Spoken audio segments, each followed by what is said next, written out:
കോടതിയിൽ നാളെയാ നമ്മുടെ കേസിന്റെ വാദം. ആ, എനിക്ക് ഓർമ്മയുണ്ട്. സച്ചി നാളെ നേരത്തെ കോടതിയിലെത്തണം. നമുക്ക് ചില കാര്യങ്ങൾ പ്ലാൻ ചെയ്യാനുണ്ട്. ആ, അഥവാ സന്ദീപ് വന്ന് നമുക്കെതിരെ മൊഴി മാറ്റി പറഞ്ഞാലും അവന്തികയോട് ഫൈറ്റ് ചെയ്യാനുള്ള എല്ലാ ആയുധങ്ങളും നമുക്ക് കിട്ടിക്കഴിഞ്ഞു. ആ, അപ്പൊ പിന്നെ ഇനിയൊന്നും പേടിക്കാനില്ലല്ലോ. ഇത് ദൈവം തന്നെ നമ്മുടെ കയ്യിൽ നേരിട്ട് കൊണ്ട് തന്നതാ സച്ചി. നാളെ സൂര്യൻ അസ്തമിക്കുന്നതിന് മുമ്പ് അവന്തികയുടെ തേരോട്ടത്തിന്റെ അന്ത്യമായിരിക്കും. ഇതിനെല്ലാം നന്ദി പറയേണ്ടത് ഇപ്പോഴും മറിഞ്ഞു നിന്ന് നമ്മളെ സഹായിക്കുന്ന ആളിനോടാ. അതെ, നമ്മള് ജയിക്കണമെന്ന് നമ്മളെക്കാൾ കൂടുതൽ ആഗ്രഹം അയാൾക്കാണെന്ന് തോന്നുന്നു. എന്നാ പിന്നെ ഇങ്ങനെ മറിഞ്ഞു നിൽക്കാതെ അയക്ക് നമ്മുടെ മുമ്പിലേക്ക് വന്നൂടെ?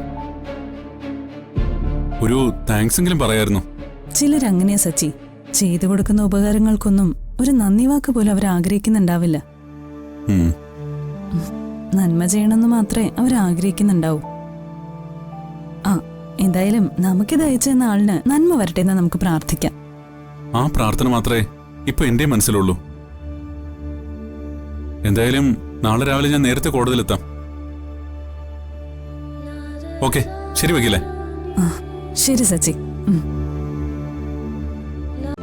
ഇന്ന് തന്നെ ഡൗൺലോഡ് ചെയ്യൂ. കാണൂ നിങ്ങളുടെ ഫേവറേറ്റ് ഷോസ്.